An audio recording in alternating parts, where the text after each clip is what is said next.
Good evening, listeners. Well, whatever time of day it is that you're listening, this is Grant from Brutally Delicious Podcast with another segment where we're having an open discussion about mental health in heavy music. We've called it Heavy Hearts. I've got a treat for you this time round because, as opposed to interviewing somebody that I've got, minimal relationship with, if at all, I'm introducing one of my best mates. So this is going to be a very, very mental health positive episode because we've got two people that are really, really good friends. Introducing my best mate in the world, Paul Dinenthal Taylor. This is going to be weird interviewing you, man. I've already got to drop the Yeah, formality. Tell whoever's listening a bit about what you've got going on, what releases have you got coming up, what's going on in your world. cool. Awesome to talk to you. It's like obviously we are mates. We've known each other a hell of a long time, and yes, it's just gonna be like a chat like we normally have to be fair. What's basically going on at the moment is I've just released, as you know, I'm into the synth weird bloops and bleeps thing. I've just released a album with DTS Overdrive. That's called The Ninth Chevron. I took a little bit of inspiration from one of my favorite science fiction programs, which was Stargate Universe. It unfortunately got cancelled at the end of the second season, so the story was left completely open, which, as you know me, I don't cope well with things that aren't completed. So it's like, ugh. So I took it upon myself to have a little read of some fiction that's been written that is canon. Um, I took it upon myself to sort of come up with an idea of how I would have ended it, and I basically threw every episode up on the screen, muted it, and just noodled until I came up with what would have been a potential soundtrack, I suppose. It's a lot more chill than probably the other DTS stuff. It's a lot more orchestral, um, and I must admit it helps me fall asleep. It's a really good piece of music just to put on to relax. Um, my other stuff Uh, that I I was just was going to going to say say, the other I stuff. think that's a good segue, dude, because you're talking about the relaxation and Yeah, what have you that comes with DDS Overdrive. I've obviously listened to DDS Overdrive because Paul's one of my best mates, and it is beautiful kind of dreamscape stuff. I think the musical themes that you follow lead beautifully into like our mental health topic that we're going to go for here. Because if anybody's looking for something that is going to take their mind off things, DDS is an amazing like form of music to help. Um, shall we launch into mental health and heavy music, mate? I don't really bring much except that brief for people. We go in a yeah. little bit chaotically because what that statement means to everybody, not just in alternative culture, but everybody in general, is slightly different. So I'll let you take the floor. Mental health and heavy music. What does it mean to you? Um, I mean, there's a multiple set of angles you could look at it, I suppose. For me, music generally is catharsis.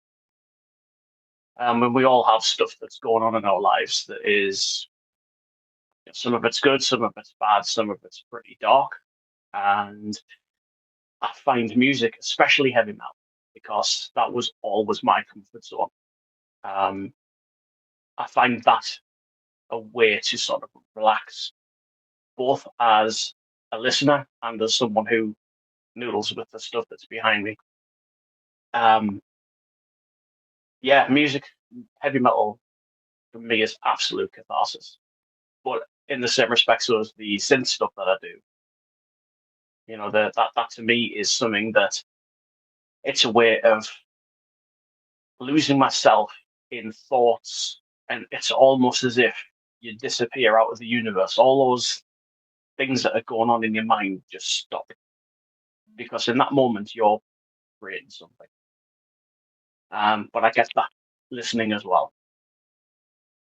I mean, I can listen. One of my favorite metal bands is Fear Factory.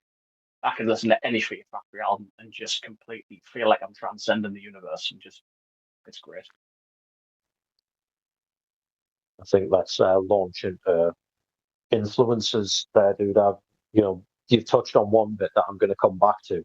In Fear Factory is kind of the common ground that had me and you meeting, so to speak. Replica was one of the first tracks that me and you covered together, along with At the Gates, Blinded by Fear, if I remember rightly, we were jamming on with at the time.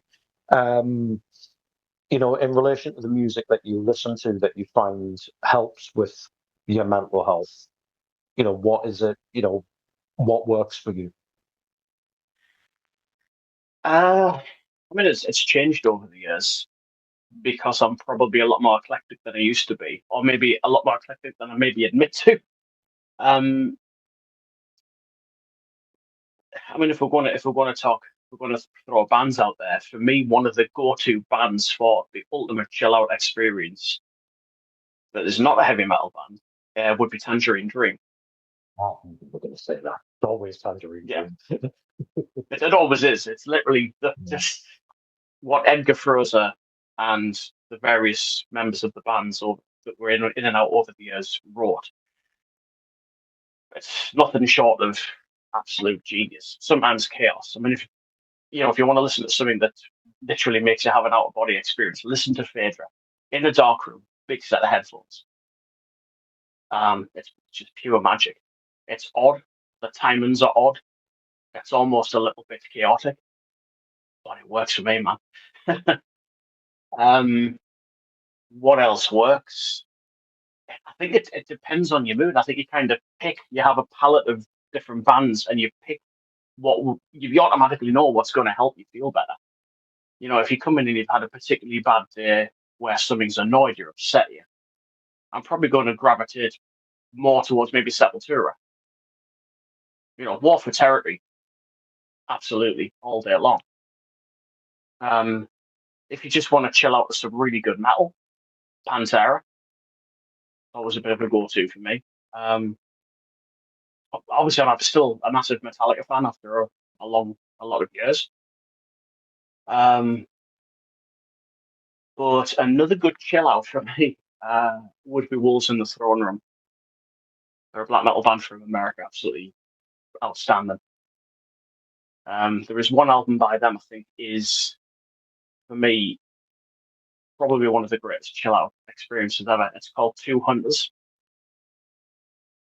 Each track is taken from the point of view of a man and a bear, and the man is hunting the bear, but the bear's also hunting the man, and it's kind of this play between them. It is a magical experience.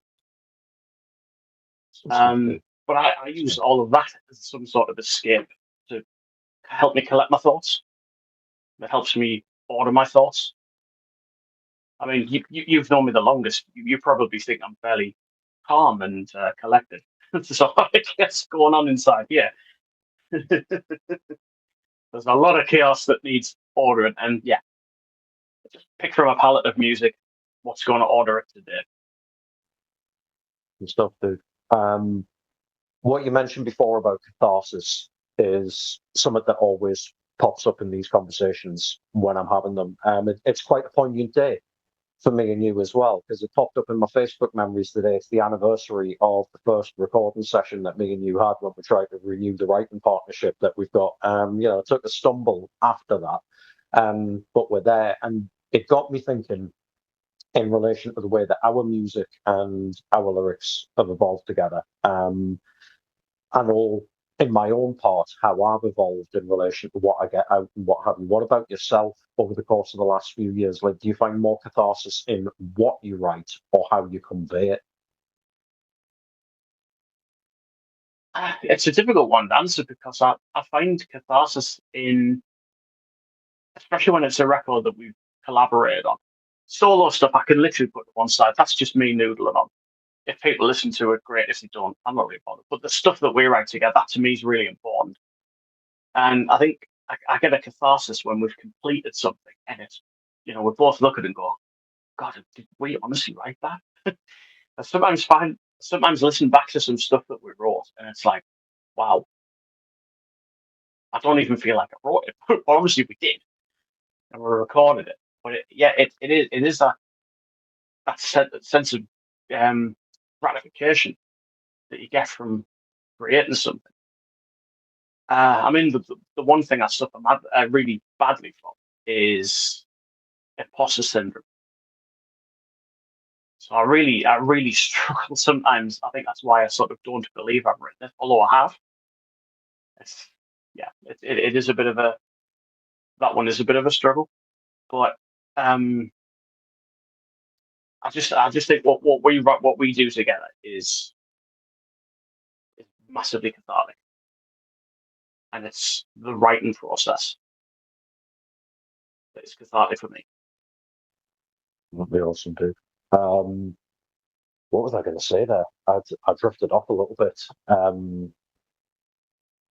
In relation to kind of what we write and what have you, like obviously I'm grateful for it. It's that was it. It was the imposter syndrome bit, and I was just trying to think of how I was going to word this without upsetting you. But because you're my mate, I don't care. I think it's important for anybody listening out there that do have good relationships with their friends that to be frank and honest when you notice this stuff about people, or when people have been honest about it. Because me and Paul have been right together for years, and he's told me about these doubts and the imposter syndrome and what have you, and from the point of view of our relationship when it's happening to you, I do just kind of go, dude, you better stop, because you are I know. an amazing talent, both musically and production wise. And I think it's important to be honest with your friends the way that you've been honest with me in relation to what goes Yeah, through your head, much the same way as I've been honest with you in relation to what goes through my head. And I appreciate you being able to give us a bit of a shake and go, no, dude, fucking back in the room. Um, Communication's key. yeah, What do you think kind of helps with your support network? Is where I'm going with that, because me and you support each other. yeah. We do check in with each other, and I think that's important. Um, I think. I mean, I'm speaking from my point of view. I am notoriously shit at reaching out. I think everybody who knows me, especially you, know that when there's something going on that I need to talk about, I'm not exactly the person going, dude, I need to talk. So I think it is important that check in because that's often the little nudge that you need just to start that conversation, to start that communication going. I mean, sometimes we do. There is periods of quiet, and that's okay. But what I think it's important. We both know each other well enough to know that um, if one of us needs help, we kind of know. We kind of have it. We kind of have this subliminal. Dude, are you okay? But I think it's important with everyone. You should sometimes just randomly check in with people, especially if you know that there's something going on. Yeah. One of the previous conversations that I've had today, which I think is going to be an episode that comes out after this one, we do talk about the importance of the check-in. That's I think we live in a world with so many different people that kind of boundary as to who should text first and who should reply is something that you know a lot of people need to understand the different thought processes and what have you. And I think me and you were a good example of that. You said that you're not great at reaching out. Likewise, you know that I get a little bit overwhelmed when my phone's going ping, ping, ping, ping, ping. So sometimes, like, there'll be a reach out message from you that means the world, and I've forgotten about it because I've been that all over the place. Um, you know, Reach out for me. Even before the days of me and you meeting, I mentioned in this other episode that there was a reach out from a very good friend of mine way, way back in the day that pulled me back from a precipice. I don't know how close to the edge I was, but I know that that reach out brought me back from being pretty close. And I really appreciate the fact that you've kind of addressed it because I do think it's an important point. This isn't just about having discussions in relation to our own darkness. It's about alleviating the darkness of others. It's knowing that you matter to somebody can sometimes be what brings you back, and that starts with, "You all right, mate? Yeah." Yeah, yeah, absolutely. Um, I think that was certainly what helped drive the track "You Matter." yeah. I think that was an important message that the both of us wanted to get out there, especially as we have lost an awful lot of good people to suicide, and it is always a difficult subject, isn't it? I mean, my wife and I were driving along. Well, say my wife, my wife is. We're driving along, and there's an NXS track in radio, and it just briefly hit me. It's like, oh, what a dude Hutchins was.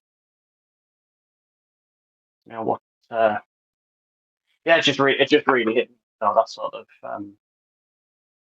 struck me. I'll stay away from my normal in relation to Michael Hutchins, because when I go down a hole in relation to my admiration of Michael Hutchins, I tend to get a little bit tongue in cheek. I Yeah, think like Hutchins is one of those. That I'm a huge NXS fan. Stranglewank jokes aside, yeah, I love Hutchins's voice. I love a lot of the themes. I guess because I've touched on it a little bit with some of the other guys in other interviews. What's a guilty pleasure of yours, like way outside of metal? You've already mentioned Tangerine Dream.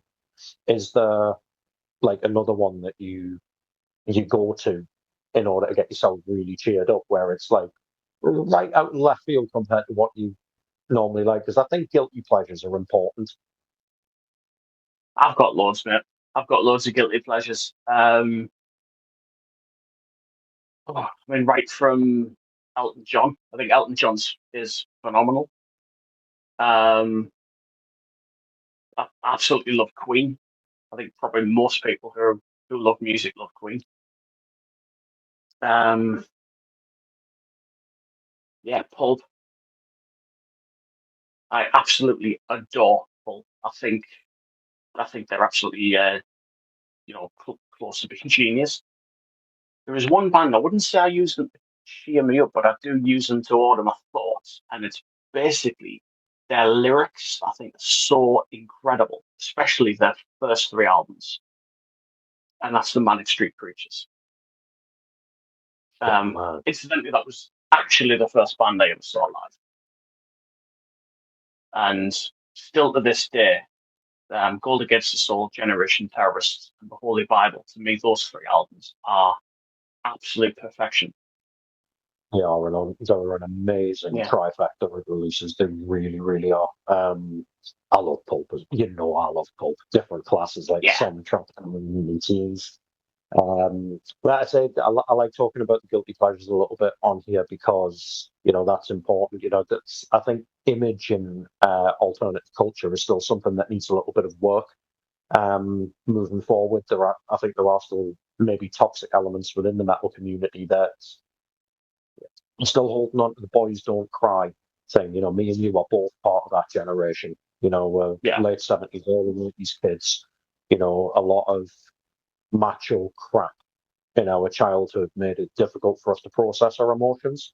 Um, what kind of advice would you give to anybody that's around about our age? 35 to 45 kind of era. I think you're a little bit over 45, but we'll keep that one shush. Paul's actually 6,000 years old, guys.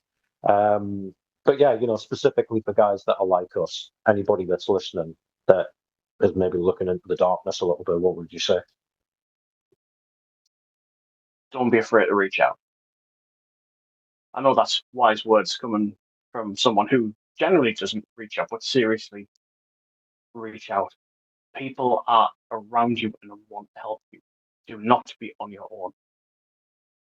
Don't be afraid to say that you're struggling. I think that's absolutely the most important thing. I mean, during lockdown, um, just from my own personal experience, I didn't think cabin fever was actually a real thing. I thought it was something you could just cope with. Wow, how wrong I was. And yeah, definitely hit some very dark times during the pandemic, during the times when we weren't allowed to go out. Yeah, it was particularly tough. The claustrophobia and everything. But reaching out, we had a good support network. We kept communicating with each other. All of us were struggling with various things, and well, I think we helped each other through. And I think communication. We touched on it earlier. Communication is key. I think one thing that the pandemic maybe did do inadvertently is legitimize a bit more of a meaningful conversation digitally. You know what I mean? It kind of, I think it reinforced a lot of relationships that, perhaps didn't use text messages and messengers and video calls and that kind of stuff as a means of communication. So, perhaps the most meaningful conversations were only ever had face to face and behind closed doors, and now people are a lot more open about it. You know, maybe not. It kind of feels like that a bit for me, but that I've always been more comfortable writing stuff down than I ever could be on a phone call or on a video call or anything like Yeah, that. Me 5 years ago would not be able to do this. yeah, Definitely not. So maybe a little bit of a positive out of whatever fucking carnage that was in our lives, because it was damaging as well, wasn't it? absolutely, absolutely ruined.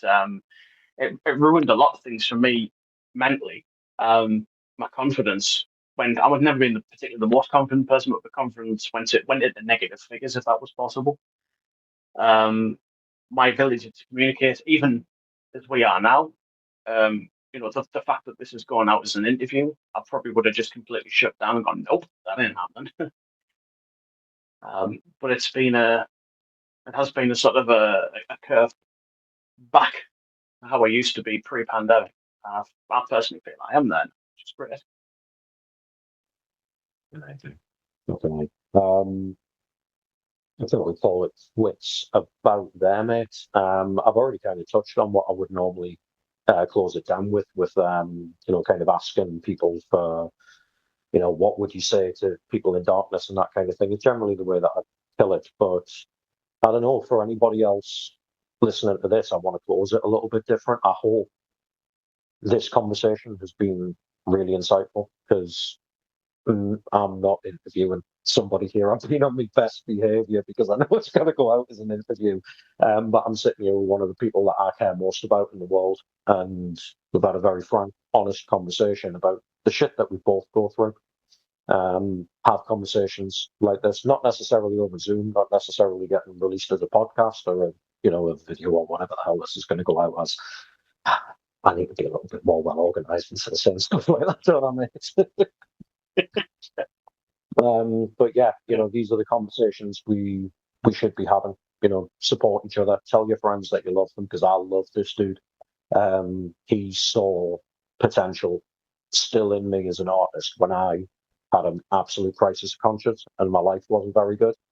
I say this is the anniversary of the first recording session me and you had had in a long, long time. And we re-established it, and what me and him put out together makes us both a little bit better. Yeah, It helps us get through stuff, and that avenue is there for anybody. The description of this episode, there'll be helplines and what have you for anybody that feels like they need any help with their mental health.